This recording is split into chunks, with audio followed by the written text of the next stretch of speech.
Supreme court తీర్పు 1వ తారీఖు నాడు వర్గీకరణకు అనుకూలంగా వచ్చిన రోజు భారతదేశంలో అందరికంటే ముందు తెలంగాణ ప్రభుత్వమే వర్గీకరణ అమలు చేస్తుంది.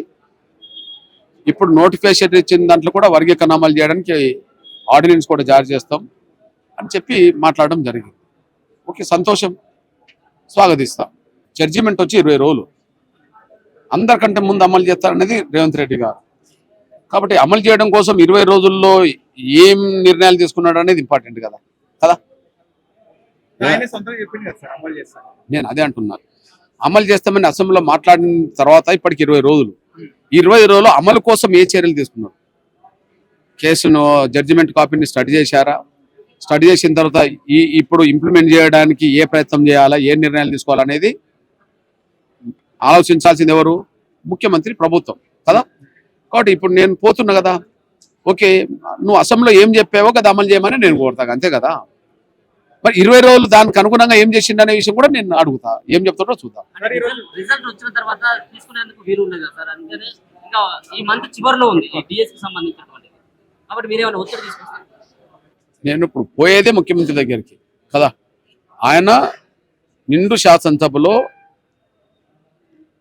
ఇచ్చిన నోటిఫికేషన్లో కూడా వర్గీకరణ అమలు చేస్తాం, ఆర్డినెన్స్ తీసుకొస్తాం అందుకోని అన్నాడు. అందుకు అనుగుణంగా 20 రోజులు ఏ స్టెప్స్ తీసుకున్నాడు అనే విషయం నేను కనుక్కోవాలి. ఇప్పుడు నువ్వు ఇచ్చిన మాట నువ్వు నిలబెట్టుకొని అమలు చేయమని చెప్పి నేను కోరుతా. దానికి సమాధానం ఏందని ఆయన చెప్పనియండి, చెప్పినాక మనం మాట్లాడుకుందాం. ఏ బంద్ లేదు, ఎక్కడున్నది బంద్? వాళ్ళ ఊర్లలోనే బంద్ లేదు, వాళ్ళ ఊర్లోనే బంద్ కాదు. వాళ్ళ ఊర్లలో మాలలే రోడ్ ఎక్కారు. సామాన్య మాలలు వర్గీకరణ త్వరగా జరగాలని కోరుకుంటాను. స్వార్థపరులు వాళ్ళ కుటుంబాలే బాగుపడాలి అని చెప్పి అనుకునే స్వార్థపరులు అక్కడక్కడ ఇట్లాంటి స్టేట్మెంట్ ఇస్తుంటారు. ఇప్పుడు వాళ్ళ నిర్ణయాన్ని అమలు చేయడానికి వాళ్ళ కులమే రోడ్డు మీదకి రాదు. అసలు వర్గీకరణ సమర్థించే సమాజం వాళ్ళ పిలుపును పట్టించుకోదు. ఇప్పుడు రెండు గదే జరుగుతుంది కదా. వాళ్ళు రోడ్ ఎక్కలేదు, బంద్ కాలేదు అంటే అర్థమైంది, సమాజం యావత్తు వర్గీకరణ కోరుకుంటుంది. మాలలు యావత్తు వర్గీకరణ కోరుకుంటుండ్రు, సామాన్య ప్రజలందరూ కలిసి. అందుకని వాళ్ళు రోడ్ ఎక్కలేదు. సమాజం వర్గీకరణ కావాలంటుంది కాబట్టి బంద్ ఎక్కడ కాలేదు. ఈ సందర్భంగా మందకృష్ణ మాదిగ ఏమైనా భారీ బహిరంగ సభ పెట్టే అవకాశం ఉందా? ముందు ఇప్పుడు తెలుగు రాష్ట్రాల్లో, దక్షిణాది రాష్ట్రాల్లో వర్గీకరణ తక్షణం అమలు చేయించుకోవడం అనేది దృష్టి పెడుతున్నాం మనం. ఒకటి, తెలంగాణలో అందరికంటే ముందు అమలు చేస్తామన్నారు రేవంత్ రెడ్డి గారు. ఆయనను కలుస్తాం, త్వరగా అమలు చేయాలని కోరుతాం. ఆంధ్రప్రదేశ్లో ముఖ్యమంత్రి చంద్రబాబు నాయుడు గారు, ఆయనే వర్గీకరణ గతంలో చేసినోడు, మళ్ళా చేస్తామని చెప్తున్నాడు. స్టాలిన్ గారు స్వాగతించిండు, అక్కడ అమలు జరుగుతుంది. ఇంకా దాన్ని పటిష్టంగా అమలు చేయించాలి. సిద్ధరామయ్య గారు కర్ణాటకలో చేస్తామని చెప్పిండు, ఆయన అమలు చేయాలి. ముందంటే మన దృష్టి త్వరగా వర్గీకరణను అమలు చేయించుకోవడం మీద దృష్టి పెట్టాము. అమలు జరిగినాక మిగతా విషయాలు. తెలంగాణ ప్రభుత్వంలో ముఖ్యంగా మాదిగ సామాజిక వర్గానికి చెంది ప్రాతినిధ్యం మంత్రి ఉన్నప్పటికీ కూడా ప్రాతినిధ్యం ఉందంటారా ఈ కాంగ్రెస్ ప్రభుత్వంలో? తెలంగాణ రెడ్లతో పోల్చుకుంటే మాదిగల స్థానం తక్కువే, మాలలతో పోల్చుకున్న మాదిగల స్థానం తక్కువే. అగ్రకులాల్లో రెడ్లకు ఉన్నంత ప్రాధాన్యత కాంగ్రెస్ పార్టీలో ఇంకా వేరే వాళ్ళకు ఉండదు. దళితుల్లో మాలలకు ఉన్నంత ప్రాధాన్యత మాదిగలకు కూడా కాంగ్రెస్ పార్టీలో ఉండదు. అది సాక్ష్యమే. ఉదాహరణకు ఇప్పుడు క్యాబినెట్ ర్యాంకులోనే స్పీకర్ కూడా మాలే కదా, మంత్రి సంబంధించిన కూడా ఉన్నారు కదా, ఉన్నారా లేరా? ఉన్నారు కదా. ఇప్పుడు మొన్న పార్లమెంట్ ఎన్నికల్లో మొత్తం సీట్లన్నీ వాళ్ళు లాక్కున్నారు కదా. రాజకీయంగా చూస్తే మొత్తం కాంగ్రెస్ పార్టీ మాలలకే పెద్దపీట ఎత్తది అనే విషయం రుజువుతుంది. మల్లికార్జున ఖర్గే కూడా కర్ణాటక నుంచి మాల సామాజిక వర్గమే అంటాము. ఇప్పుడు ఒక సుప్రీంకోర్టు జడ్జిమెంట్ మీద ఎందుకు స్పందించలేదు? కాంగ్రెస్ అధిష్టానం ఎందుకు స్పందించలేదు? ఇంతవరకు స్పందించలేదు కదా. దాన్ని బట్టి అర్థమవుతుంది, అంటే వర్గీకరణకు అనుకూలం అయితే వెంటనే స్పందించేవాళ్ళు, అనుకూలం కాదు కాబట్టి స్పందించలేదు. మందకృష్ణ మాదిగ మాలలు ఇతర కులాలు సంబంధించి వాళ్ళతో ఏమైనా రౌండ్ టేబుల్ సమావేశం పెట్టే అవకాశం ఉందా? ఫైనల్ గా నేను వాళ్ళ మీద నాకు నమ్మకం లేదు.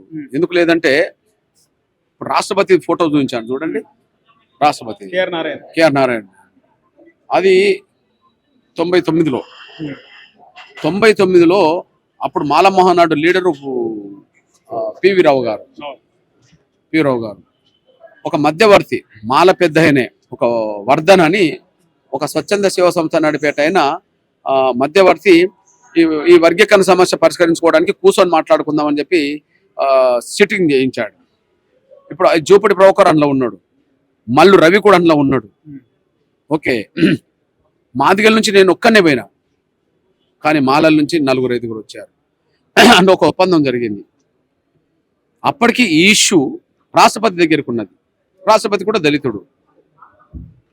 అందులో 2 అంశాలు ఉంటాయి. దళితుల్లో అసమానతలు ఉన్నాయి అనేది ఒక అభిప్రాయం ఉమ్మడిగా అంగీకరించాం.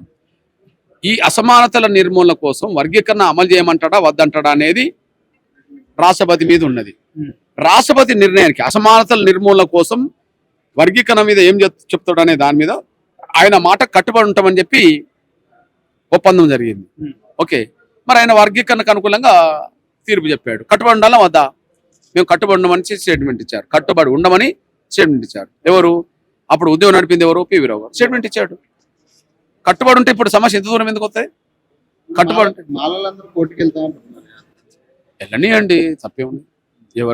ఎవరు ఆలోచనకు అనుగుణంగా వాళ్ళు వెళ్తారు. నేను దాన్ని వాళ్ళు వెళ్తారంటే నేను ఆపేది లేదు, అడ్డుపడేది లేదు కదా. వెళ్ళండి. ఇంకోటి ఏంటంటే మీరు కూడా బీజేపీలో చేరబోతున్నారని కొన్ని వార్తలు వచ్చాయి మరి దాని గురించి. 30 ఏళ్ళుగా నా మీద వార్తలు రానిది ఏమన్నా ఉంటుందా కదా? సార్ అందరూ కూడా కండువ మారదని చెప్పాను. అంబేద్కర్ తర్వాత మందకృష్ణ మాదిగనే చరిత్రలో ఉండిపోయేది అని మొన్న మీరు వచ్చినప్పుడు భార్య రాయలో ప్రజలందరూ కూడా మాట్లాడడం జరిగింది. అంటే 30 ఏళ్ళ ఉద్యమాన్ని నడిపి చరిత్రలో ఉండిపోయినారు మీరు ప్రస్తుతం. ఎట్లా అనిపిస్తుంది? అన్న, ఇప్పుడు ఒక జాతికి ఒక సమాజానికి తరతరాలుగా అన్యాయం జరుగుతుంది. ఆ అన్యాయం జరుగుతున్న వర్గం నుంచి పుట్టిన మేము ఆ వర్గానికి న్యాయం జరగాలని పోరాటం మొదలుపెట్టాము. ఆ పోరాటంలో 3 దశాబ్దాలు. ఓకే, ఈ 3 దశాబ్దాల్లో ఎన్నో అనుభవాలు, కష్టాలు, బాధలు, నిందలు, జైళ్ళు, మరణాలు, కుట్రలు ఇవన్నీ చూసాం. చివరికి ప్రాణాలు కోల్పోయిన సందర్భాలు మన బిడ్డలు ఇవన్నీ చూసాం. అంతిమంగా ఒక 30 ఏళ్ళ తర్వాత ఒక పరిష్కారం విజయం దక్కింది. ఏంటంటే అభిమానంతో అట్లా అనవచ్చు కానీ నన్ను నమ్ముకున్న నేను పుట్టిన నా జాతికి ఒక నిజమైన సేవకుడుగా పనిచేశాను. ఇక మిగతా విషయాలు నాకు అనవసరం. సార్ ముఖ్యంగా చంద్రబాబు నాయుడు మీకు వెన్నుదన్నుగా ఉన్నారు, మీరు కృతజ్ఞత కూడా తెలిపినారు.